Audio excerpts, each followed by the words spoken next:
First Congregational United Church of Christ in the heart of our nation's capital.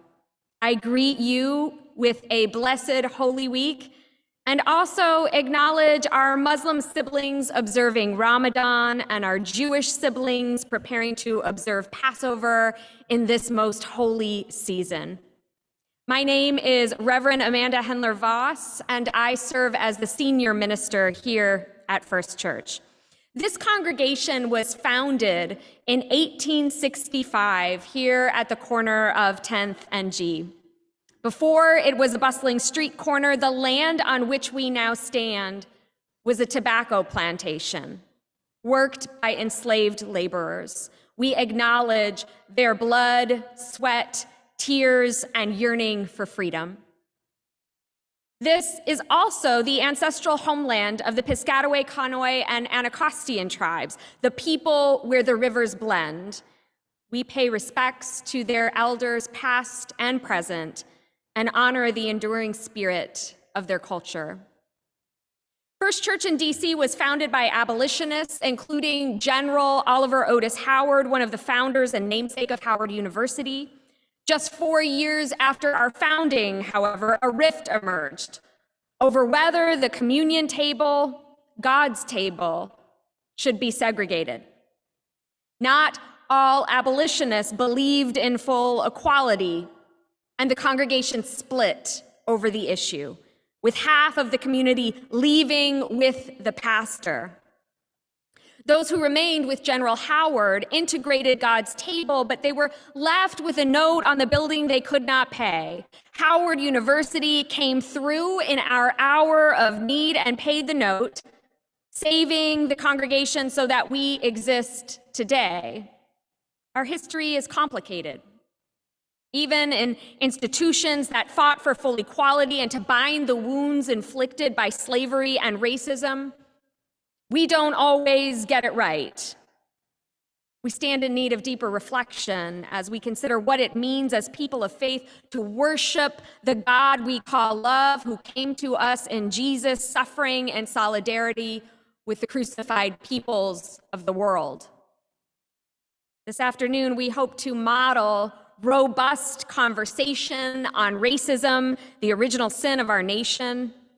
Our covenant is deeper than consensus. Here, we are free to push one another to deepen our analysis, to talk openly about the ways in which racism abuses power so that people of African, Asian, Latinx, and indigenous descent internalize racial oppression while people of European descent internalize racial superiority. Our covenant is greater than strategies and tactics. And so we can ask difficult questions as we acknowledge that racial justice is a lifelong journey, and we are always called into greater transformation by God. We come together in a time when we've been told that to speak openly about racism and the way it harms us, the way it distorts and disfigures the souls of white folks as well as Black folks and other people of color is taboo. We've been told there's no way to talk about this without making white people feel badly, and we certainly cannot discuss it with our white children without inducing shame. Today, we come together as faith leaders to say that the wise heart, a healthy soul, not only can withstand this discussion, but depends upon it. Our tradition calls us into confession, repentance, and repair, and we are walking in the ways of Jesus when we do this together. Just as there is no Easter resurrection without wading through Good Friday's sorrows, there is no way to heal the deepest wound of our nation's soul without an honest reckoning of what racism has done to us, not just some of us, but all of us. God calls us to the struggle for racial justice and the deep joy of fellowship that lies within and beyond it. Let us pray. God of the broken heart, we journey this week with Jesus toward the cross. The capacity for fear and violence is profoundly human. And so we confess that the line between good and evil passes directly through our own hearts. Yet, the broken heart of Jesus bears all suffering, and we give thanks that their humanity and divinity embrace, and all is held in unity.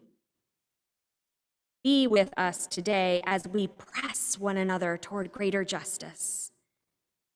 May we listen deeply and reflect faithfully on your call to love you with our whole selves, to love our neighbors as ourselves. Bless this time together. In your grace we pray. Amen.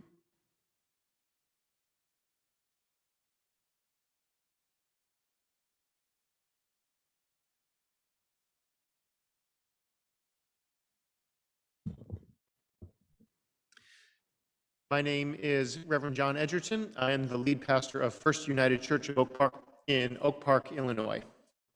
We are a local church, 650 members with moral courage and a 50-year history of working for racial justice locally in our village. But we were not known nationally.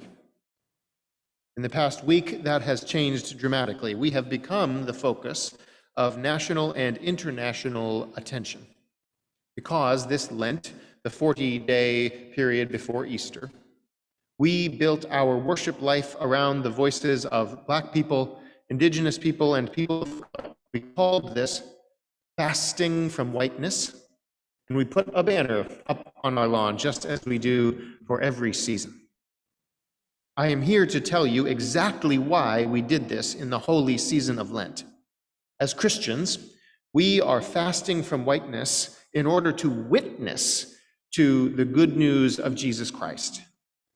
The good news of Jesus Christ is release to the captives in a nation that is obsessed with locking up Black and brown men. The good news is recovery of sight to those who say they are colorblind, those who claim they cannot see race in a nation where racism is killing Black and brown people every day. The good news of Jesus Christ is for the poor who cannot afford the necessities while a handful amass riches beyond the dreams of avarice. The good news of Jesus Christ is for the sick who, like Job, lose everything along with their health.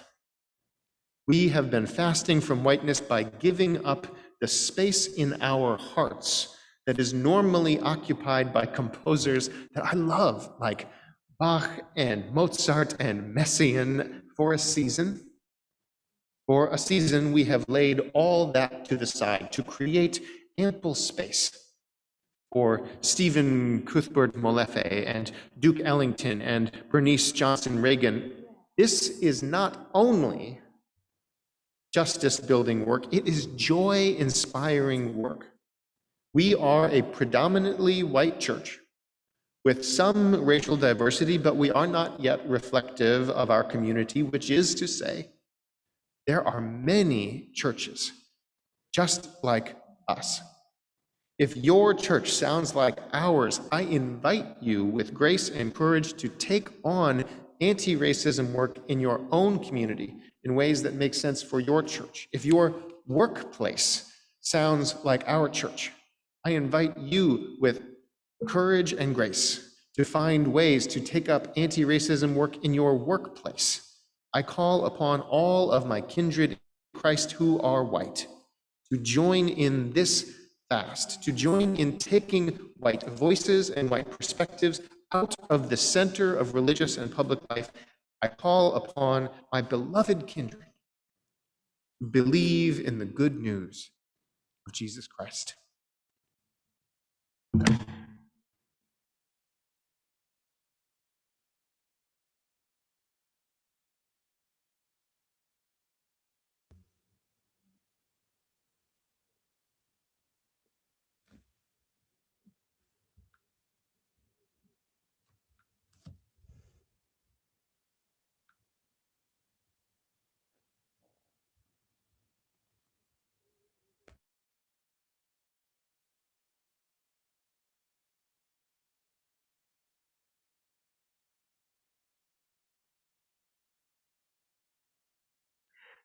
So we have now speaking author Wajahat Ali. Good afternoon, everyone. Pardon me for that pregnant pause. That was my mistake alone in trying to figure out if I was next. But I just wanted the words to hang for a bit. Happy Lent to all those who are participating. We look forward to a beautiful and peaceful Easter. And this is me, your friendly neighborhood Muslim, wishing you this, a product of an all-boys Jesuit Catholic high school who currently is fasting during the holy month of Ramadan.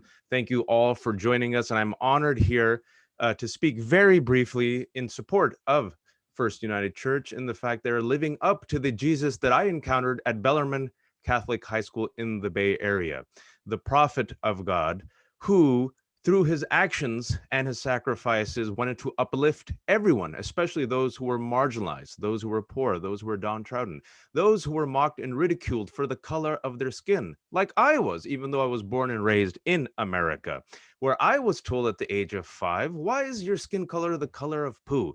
And why do you have green stuff in your food? Yet despite that, there were people and individuals, people who were kind, people who went to church, people went to synagogues, people went to mosques who said, no, you too belong in this country called America, where the only way we will live up to our ideals is if we stretch and expand this country to include co-protagonists who look like you. The only way we will live up to this country's idea or dream, it's still a dream for many, of being a multiracial democracy is if we expand the table and we invite the strangers to come in and take a seat right next to us as equals to bring in their meatloaf and their enchiladas and their biryani and their chai, so all of us can enjoy this expanding feast.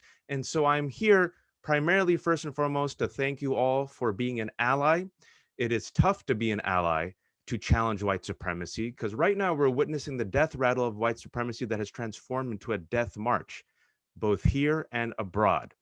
Power, especially when it is rested in the hands of white men in this country, well, like children right before they're put to bed, they're very loud. And this does not mean that we're trying to replace white people. This does not mean we're trying to replace white Christian men. All it means is we want to be co-equal protagonists. That's all. We don't want special standards. We want equal standards. And so for many of us, especially people of color, especially Muslims of the past 20 years, you might have heard of something called the War on Terror. All we've wanted is this country to see us than something other than a villain, a scapegoat, a sidekick, maybe as a co-protagonist, or at the very least, just leave us alone. Just leave us alone and let us live our lives. And so oftentimes we have asked our white allies, we need you to step up. We need something more than just words. We need something more than just hashtags. We need something more than a Facebook post. And so when the church steps up during this holy month of Lent and for 40 days decides to fast from whiteness, what I got from it is they're not fasting from white people.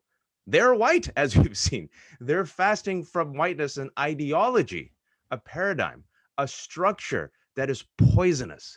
One that says that the only way Americans can succeed is if power is in the hands of white Christian men who think like us and look like us, and everyone else has to be stepped down upon. What they're saying is, you know what, there's a better way forward, and we're not going to allow those who consider themselves or call themselves white Christians to hijack our religion and our faith, to put a stamp on their white supremacy with a celestial stamp that God would not approve of, and treat Jesus as a mascot. And so I'm here to say, as your Muslim brother who is also fasting, I appreciate the allies who have come together. I appreciate the church for fasting from a system of discrimination and oppression. I appreciate the fact that you're doing it with your religious language. Let me repeat this. The fact that you're using your religious language and your religious traditions and your faith and your morals as a compass to guide you and your community forward to imagine a country where all of us are equal, and the fact that you're persisting through the death rattle and death march of white supremacy as you're being attacked by Turning Point USA, whose founder, Charlie Kirk, has an exquisite history of racism. And I'll just give you one recent quote of his, just from 2 weeks ago, during the confirmation of Ketanji Brown Jackson, the first Black female Supreme Court justice. He asked, this is what your country looks like on critical race theory. Your children and your grandchildren are going to have to take orders from people like her. And what's amazing is that she kind of has an attitude too. I love it because it's so pure. The anxiety, the fear, the self-loathing, the racism, it's captured. And so here they are triggered by any attempt at equity, by even using the words equity and diversity. And so I encourage whoever is here who wants to be an ally to create this multicultural coalition, to realize that when anyone steps up in the face of white supremacists, these forces historically, just like now, will always try to silence us. And the only way forward is to move forward together, be loud about it, stay true to your morals, don't let anyone hijack your faith, don't let anyone tell you this country doesn't belong to you. And for the white allies who are using their time and their privilege to stick up with the rest of us, I am here with you because I'm here fighting for a country where all of our children, inshallah, will be equal co-protagonists of the evolving American narrative. Thank you all for joining us, and I wish you the most blessed of months. Assalamu alaikum.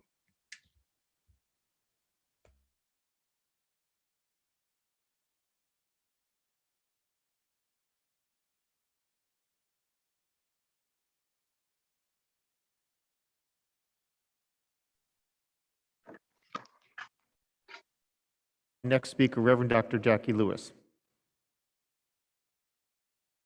Vertie Powers.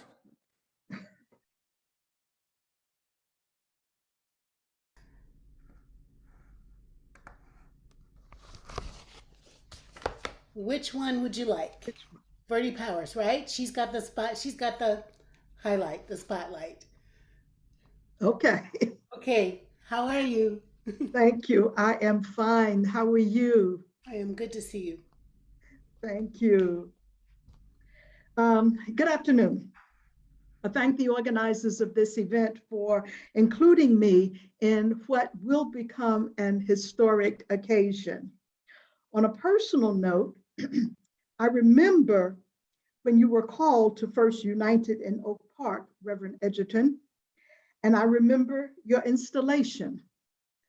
I knew that God was beginning a new thing at first, and I knew that you would be instrumental in helping to bring that about. Hearing about your previous ministry settings and listening to your father, I knew that First United, the Chicago Metropolitan Association, and you were headed on a great adventure with God. Reverend Edgerton said, and I quote, "This Lenten practice has been about lifting the voices of Black people, Indigenous people, and people of color. We will continue and expand on that practice and that commitment by making certain that those very same voices are heard loud and clear." There is more, but I will stop there. One of the characters in the player piano says, "Out on the edge, you can see all kinds of things you can't see from the center." I am so glad God has called you and us to minister from the edge. Most minister from the center. It's safer, it's secure, it's non-threatening.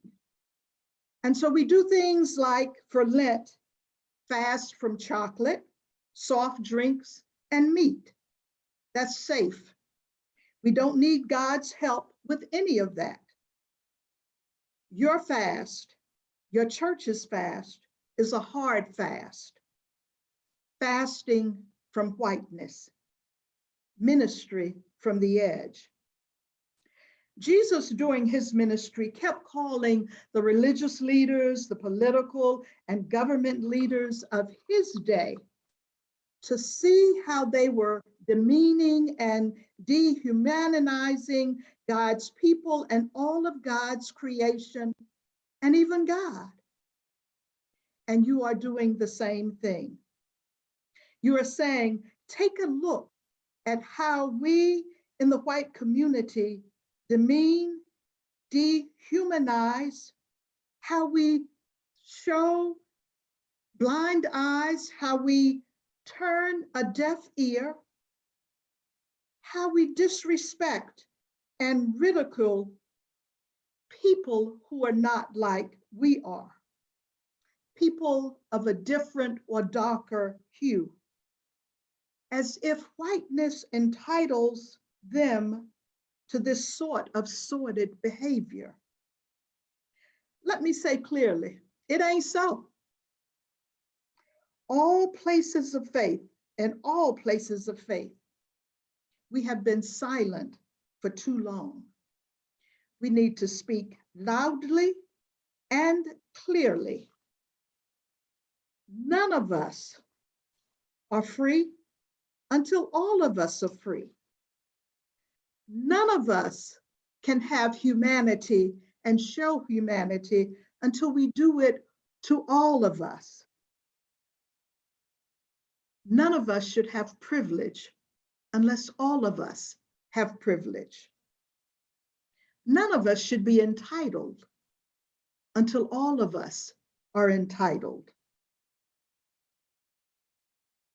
And so, as part of the church, I say to you, my brother, and to my brothers and sisters on this panel and listening in, whether you're Christian, Muslim, whatever faith you are, let us be clear. We will no longer be intimidated, coerced, manipulated. We will no longer bow to those who try to harm us with their actions and their words. Until all are whole, none are whole. And the symptoms that you are showing shows that you are not whole. We, Black people, Indigenous people, people of color, people of all faiths, and people of no faith, we will continue to move forward until all in this country are free to be the people, the person that God has called us to be. And so as we continue this journey in Lent, the journey with Jesus to the cross, I say to all of us, let us follow in those footsteps. For those who are Christian, let us take up our cross and let us minister from the edge. Thank you. Thank you so much, Reverend Dr. Powers, and for recalling to mind the joy of the installation and for being here today. Next, and I apologize for having gotten the order of speakers in wrong, this is now Reverend Dr. Jaqui Lewis. Thank you so much, Pastor, and no need to apologize. Good afternoon, everyone. I'm Jaqui Lewis, and I'm honored to be in this space with my colleagues of faith, standing up for revolutionary, fierce love and how that can be a balm in Gilead or a healing force in humankind. Let me tell you a true story. Let's start there. On April 13th in 1873, Easter Sunday, a mob of hundreds of white men killed an estimated 150 Black people while attacking the Grant Parish Courthouse in Colfax, Louisiana. It was Easter Sunday, y'all, and they were white church folk who went to murder the Black victims in cold blood even after they had surrendered. Why did they need to crucify these Black people? Well, because it was the time of Reconstruction and because there had been a hotly contested election in 1872 in Colfax County. And when William Kellogg was elected and he began to appoint Black folks in leadership, the whiteness, not all the white people, but the whiteness, the white supremacist ideologies, the white nationalist paradigm, the whiteness that felt privileged and powerful and as though it was being killed, revolted in a massacre to kill these people. It was called the Colfax Riot, but it was the Colfax Massacre, in which 150 Black people died because whiteness refused to sit down. A lot of my friends in the justice movement talk about whiteness as a problem. They're all over my bookshelf. I'm married to a United Methodist white minister. I'm a Presbyterian, so you can see we're in a mixed marriage. I'm critiquing whiteness as a trope that leads to white rage, as a trope that leads to white grief, as an ethic, as an ideology that is not satisfied unless white, straight, wealthy landowners are running this nation. And let us not imagine that this is the first moment in time when whiteness colluded with Christianity to be loathsome and murderous and vile. My Jewish colleagues have been the recipients of the nasty mashup of white Christianity and whiteness. Black people over centuries, Muslim folks from the time of the Inquisition. We have watched whiteness snatch Christianity and turn it into something that is an abomination. And I don't feel so polite about that today in this press conference. I don't feel like I want to do an apologetic for Christianity. I want to say, in the name of the brown, Palestinian, Jewish rabbi born in Nazareth, at once homeless and at once a refugee, in the name of that outsider, if whiteness doesn't let itself die in the name of all that is holy, our democracy and even the globe is going to hell. This Lenten season might be about fasting from whiteness, but I want to suggest that Good Friday be about crucifying white supremacy out of our churches, out of the Black church, and out of the white church, and out of the Latinx church, and out of the Asian church, and out of the Egyptian church, and the Coptic church. I think we need to crucify white supremacist, white nationalist notions, pretending to be church, pretending to be godly, pretending to be the living body of Christ. I'm embarrassed. I'm embarrassed that because a church decides to fast from whiteness and put some Black music and Black liturgy in their church, that some other white folks lose their mind. I want us to be outraged. I want us to be outraged that in the name of Jesus, we're going to crucify the parents of trans children. We're going to crucify doctors who offer health care to women who are making a choice about their body. We're going to crucify the earth. We're going to crucify the poor. And we're going to crucify the religion of love. I'm outraged. I want you to be outraged. If you're listening to our voices, I want you to be embarrassed and outraged at all the atrocities that have been done through time by the church because it worships whiteness. Let us use this Lenten season to get back to love, to get back to the religion that was about the kingdom of God and not about the empire of white supremacy. Let us all fast from the trope. Let us all crucify inside ourselves the ways, the insidious ways that whiteness has crippled our souls, lynched our hearts, put to death civility and kindness and generosity. and let us resurrect a national movement of love and justice that has room enough for all of God's people, no matter who they love, how they look, what their skin tone is, in which name they pray.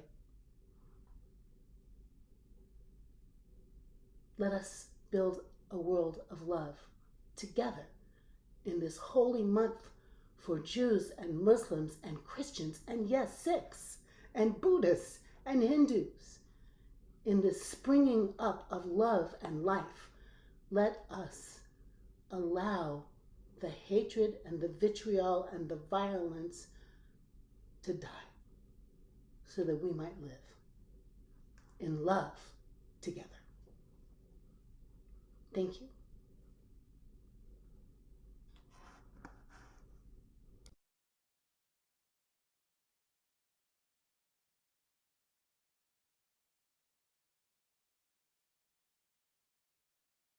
And we invite our next speaker, Reverend Dr. Craig Howard, the Executive Presbyter of the Chicago Presbytery and the Presbyterian Church, USA. Thank you, John, for your introduction. I am the Reverend Dr. Craig Howard, and I am the Presbytery Executive for the Presbytery of Chicago. The Presbytery, which the First United Church of Oak Park is a part of. It is what's called a union church, or a church of joint witness of two denominations, the United Church of Christ and the Presbyterian Church USA. And I really am excited about the great work that Pastor John is doing in that congregation and community. The Presbytery of Chicago is committed to anti-racism work. We are committed as a presbytery, which is one of 166 presbyteries in the PCUSA. But our commitment is deep, and it's for that reason we are in full support of the fasting from whiteness that the Oak Park United Church is doing. But I will tell you that being committed, we are learning some very difficult lessons about trying to become an anti-racism community, an anti-racism presbytery. What we're finding out is that for some reason, people are not overjoyed when there's a Black Lives Matter sign put on the front of their church, often being met with vandalism and hate mail, as John experienced as well. People are not overjoyed when they're asked to go to anti-racism training to learn how to be a more beloved community, a more loving society. There's just something about when you throw in the word white that kind of drives people crazy. This work is often feels like Sisyphus, pushing that boulder up the hill. And every time you make progress, the next thing you know, that boulder is slipping back down as a new way of white supremacy emerges, a new way of keeping privilege and power and patriarchy emerges. And so then new ways to counter, to push it right back up that hill again, has to also emerge. I just want to also say that the PCUSA as a whole is fully committed to anti-racism work as well. We have a program called our Matthew 25 program, and part of that program is dismantling of structural racism. So I'm just going to sum it up and say, I want you to engage in the work. It's not easy. No, it means not a commitment to a moment. It's not a commitment to just the 40 days, but it's a commitment to a life of learning, a life of transformation, and a life of seeing things in a different way through a different lens. So my hope, and this is such a wonderful group of leaders, is that we continue to move the gospel of love forward, that we continue to become God's beloved community. Thank you.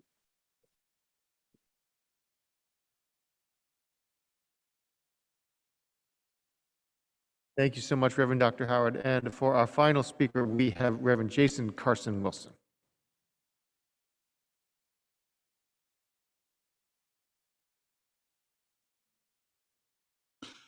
Hello, I'm Reverend Jason Carson Wilson, founding executive director of the Bayard Rustin Liberation Initiative, Community Renewal Society's Bayard Rustin Fellow, and First Congregational United Church of Christ, Washington, D.C., Social Action and Awareness Commission Chair. Black people in the United States can't fast from whiteness. We've been force-fed whiteness since 1619. God, who's known by many names and worshiped in many ways, loves every one of his creations equally. Like a bad game of telephone, that sacred truth got lost in translation. While the Creator loves us equally, some of our siblings made in the Creator's image couldn't and still can't do as God does. They conjured up whiteness to consolidate power for the price of Black people's dignity and humanity. And then they found and continue finding ways to justify their efforts to dehumanize, demoralize, and destroy people who don't look white, including indigenous people and other people of color. 17th century botanist Carolus Linnaeus, known for categorizing living things, placed Black people between gnomes and giants. People also transformed Jesus' movement to fight for the oppressed into an institution that privileged power allegedly ordained by God. Some white members of that institution used biblical text, which tells the story of the curse of Ham, to justify enslaving Black people, including my ancestors, who toiled on a Perquimans County, North Carolina plantation. Whiteness wiped a taste of dignity, equality, and freedom from Black people's mouths after a short-lived Reconstruction. Jim Crow emerged, and many Black people became strange fruit hanging from trees.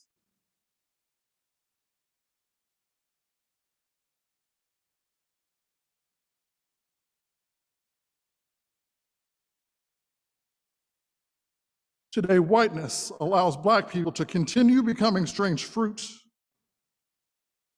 Only the methods have changed. This is true even as the Emmett Till anti-lynching bill has only just become law. But controlling Black people isn't whiteness' sole objective. It helps sustain and maintain heteronormativity. Whiteness being declared the not so unspoken ideal also fuels the narrative that being white and straight is the pinnacle of virtuosity. Whiteness with some help from a subset of American Christianity fuels biphobia, homophobia, queerphobia, and particularly transphobia, running rampant across this nation. This is what whiteness has also wrought. This Black gay faith leader doesn't want to fast from whiteness. I don't want any more helpings. May it be so. Peace be with you.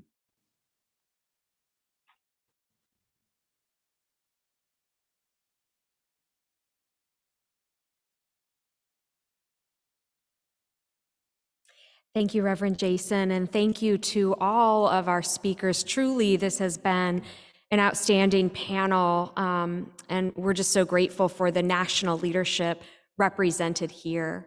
We've come to the time in our press conference when we are open to taking questions from the press.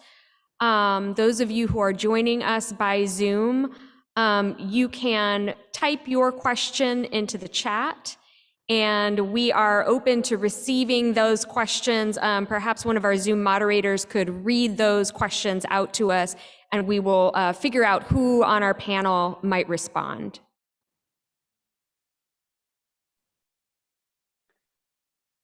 If it's okay, we thought we would unmute the journalists and ask them to ask their question live, if that's all right. Absolutely.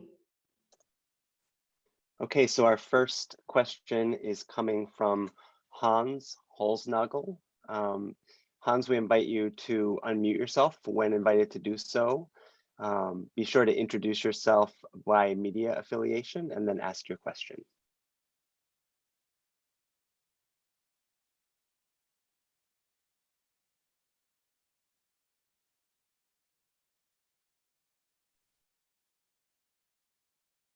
Hi, thank you. It's Hans Holznagel from United Church News in Cleveland.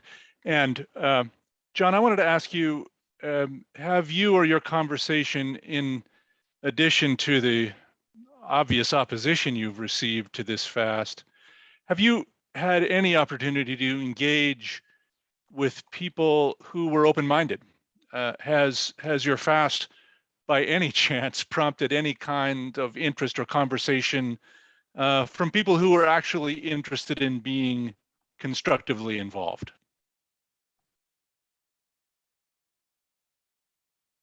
Yes, thank you. Thank you for that, Hans. And we have received a variety of different kinds of feedback. We have had some faithful, critical words directed at us from our kindred who have well thought out critiques, and we enjoy having those conversations, and we treasure those conversations. We have also received some comments that are simply the basest vulgarity, and both of those are acceptable, though we far prefer the former to the latter. What has been such a joy in the past week has been the way that the church and the interfaith community has come around us as a household of faith, not because we are so important, but because the work is important,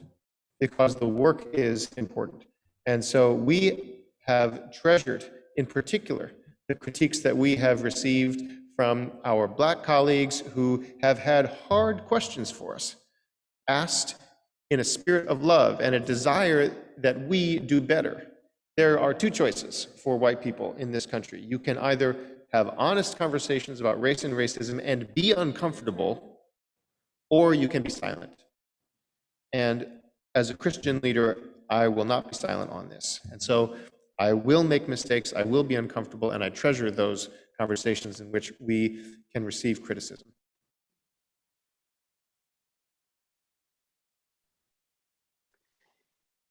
Next, we're going to call on Brian Cox from the Chicago Tribune.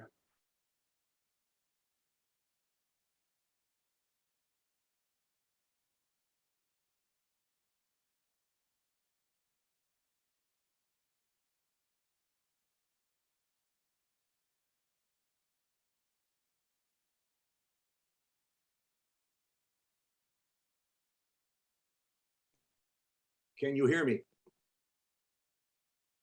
Can you hear me? Yes, go ahead and ask your question. This is for Pastor Edgerton.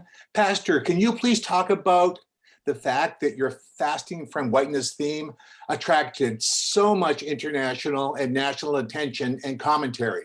How surprised were you by that? And what is the takeaway from that?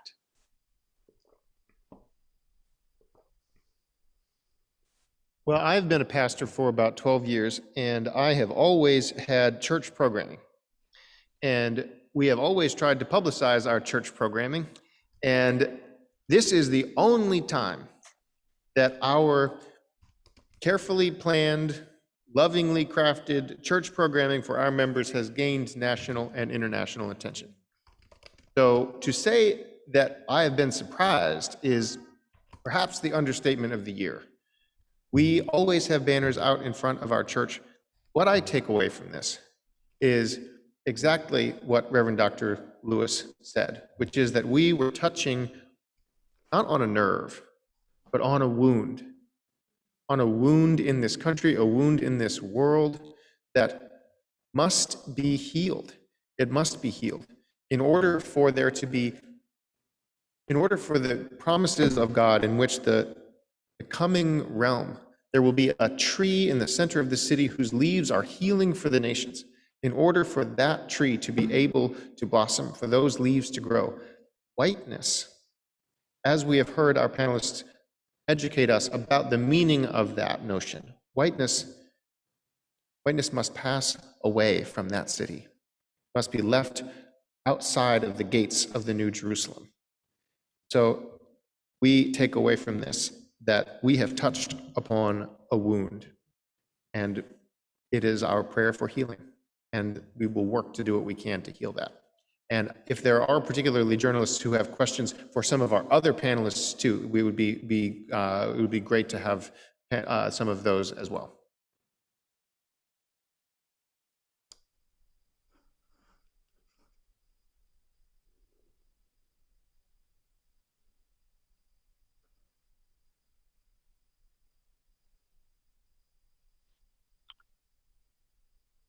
We have time for a couple more questions. So if there's anyone in the Zoom room who wishes to be called upon, just indicate in the Q&A or in the chat.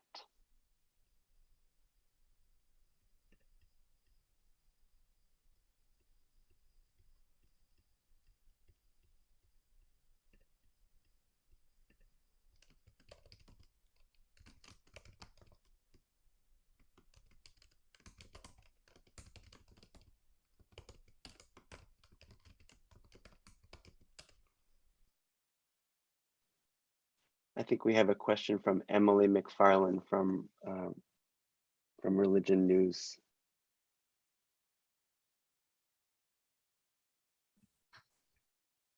Hi, can you hear me okay? Yes. Thank you. Reverend Edgerton mentioned towards the beginning of his remarks, he called for other churches to join this fast. And I'm curious if any of the other religious leaders here today, if any of their congregations will be doing anything similar, if they know of other congregations that might be launching similar fasts. I can speak for the Presbytery of Chicago. We really just pushed out what is happening in Oak Park this week. So I will not be surprised if other congregations come forward with ideas as we go through the Christian season of ways to promote anti-racism. I'm, again, Reverend Dr. Jaqui Lewis at Middle Collegiate Church in New York, and we have been fasting from racism for 20-something years, and really being intentional for the last 17 to offer a national conference right in this season. It's coming again 23rd and 24th of April, Fierce Love in a Hybrid World. But we have great speakers like Kelly Brown Douglas and Robbie P. Jones, authors, activists who are faith leaders, but also poets and writers, artists who are committed to creating an anti-racist faith community that is interfaith. So at middlechurch.org, you can find that link. And I'm saying not only that, we've done a lot of anti-racist trainings. We've trained some 10,000 people in the last 2 years. And we have resources for you, your congregation, if you're ready to want to get into the fasting from racism world. We've got resources for you at middlechurch.org that we're really delighted to share. I would also like to speak to this. Here at First Congregational of Washington, D.C., we have just undergone a year-long anti-racism audit, which is a tool that's been developed by the Central Atlantic Conference of the United Church of Christ. It is still in the process of being beta tested, and we were the first church that was able to utilize that tool and provide feedback in the hopes that it will be revised and used by many churches in our conference and beyond. And coming out of that audit process, which is leading into a comprehensive plan to dismantle racism, for Lent, we convened 5 circles that were book circles. They addressed all of the books were related to anti-racism, and they spanned the spectrum from parenting books to books that are about somatic healing and meditation, books about how this city was built through enslaved labor. Books, we even had one novel in the mix. And we had, for a very moderately sized church, about 40 people engaged in that, with deepening relationships taking place in those circles, and some of the most honest conversations that we have had since I have come on board here happening in those circles. So that's one way that we have been doing this work alongside Oak Park, and we are grateful to be siblings in the United Church of Christ.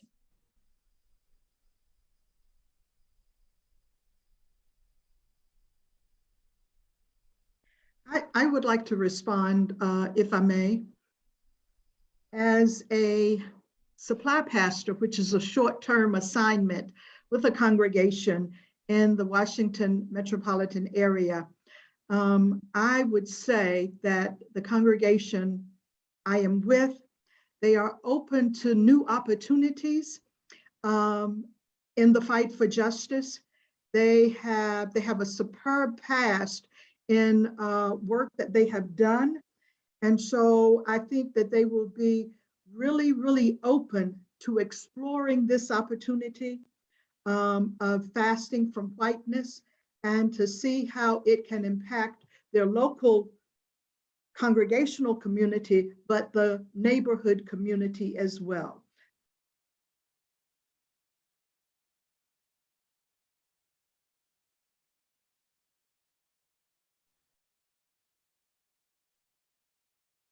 We have a question that has come up in the Zoom chat that I'll read out. This happens to be from Jane Field from the Maine Council of Churches, who's with us on Zoom. And she's asking, what was the response and engagement of members of the Oak Park Church, and/or how would a fast from whiteness differ from a fast from racism? Those are 2 different questions. You could answer one or both. What was the response and engagement of members of the Oak Park Church? How would a fast from whiteness differ from a fast from racism?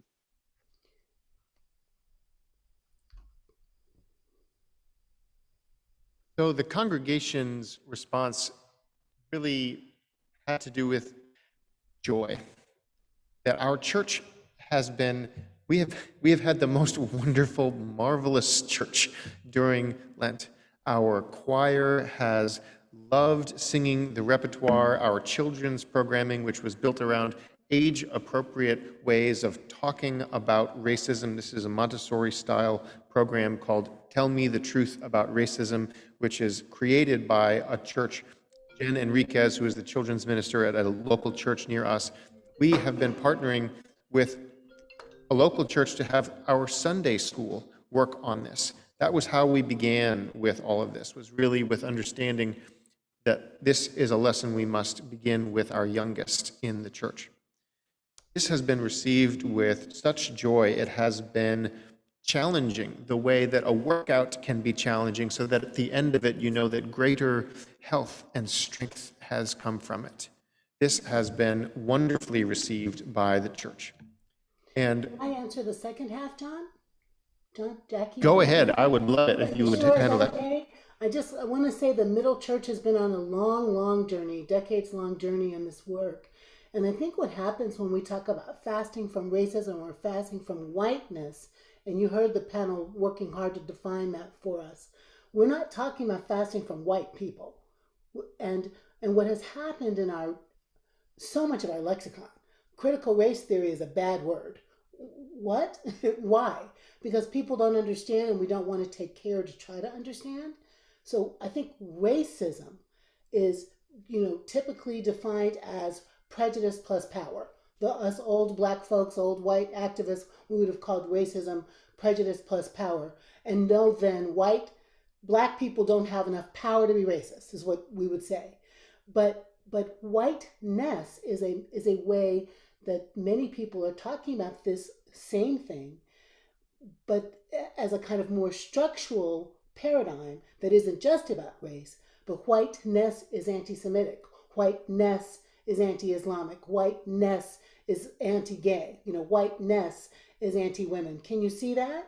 So we need to fast from all of that, or as I would say more strongly, crucify it where it lives in our faith systems. It is structural, it is systemic, but it's getting at the same thing, that when people of faith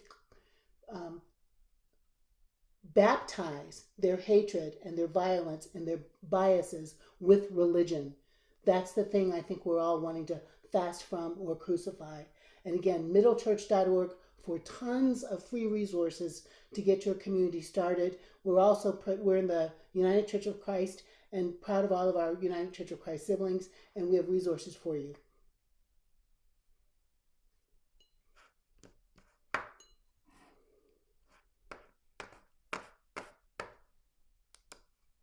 Did anyone else want to respond to either of those questions?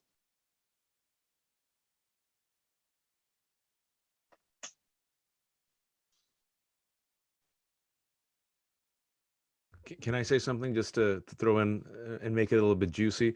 For those, and this has been echoed by everyone, and I feel like no matter how much you repeat it, it needs to be repeated more and more because it just triggers folks. Again, when we're talking about white supremacy and whiteness, we're not talking about hating white people. We're not talking about replacing white people. We're not talking about erasing white people.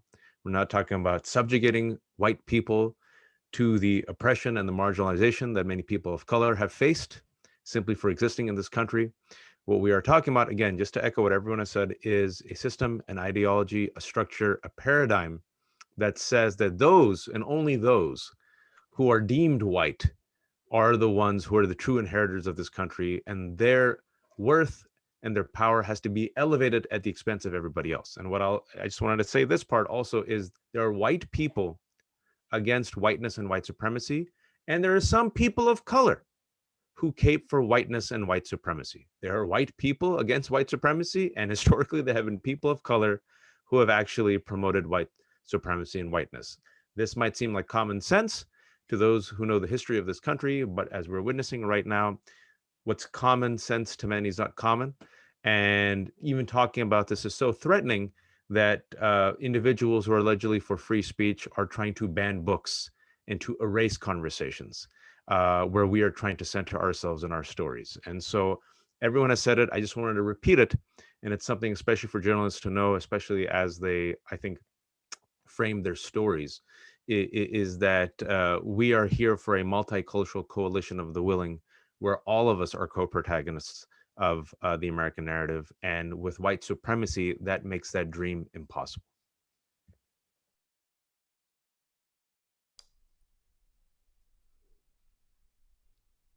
I'll just say thank you all for your patience with the hybrid nature of this gathering. Back to you in DC to close us with prayer. Okay, so with that, unless there are any further questions, I will move us toward the close. I just want to thank all of our esteemed panelists. This has truly been a multicultural coalition, a multi-faith coalition, coming together to say that we will not stand for white supremacy and white supremacist ideology in the ways that that is centering aspects of our faith that really need to be decentered.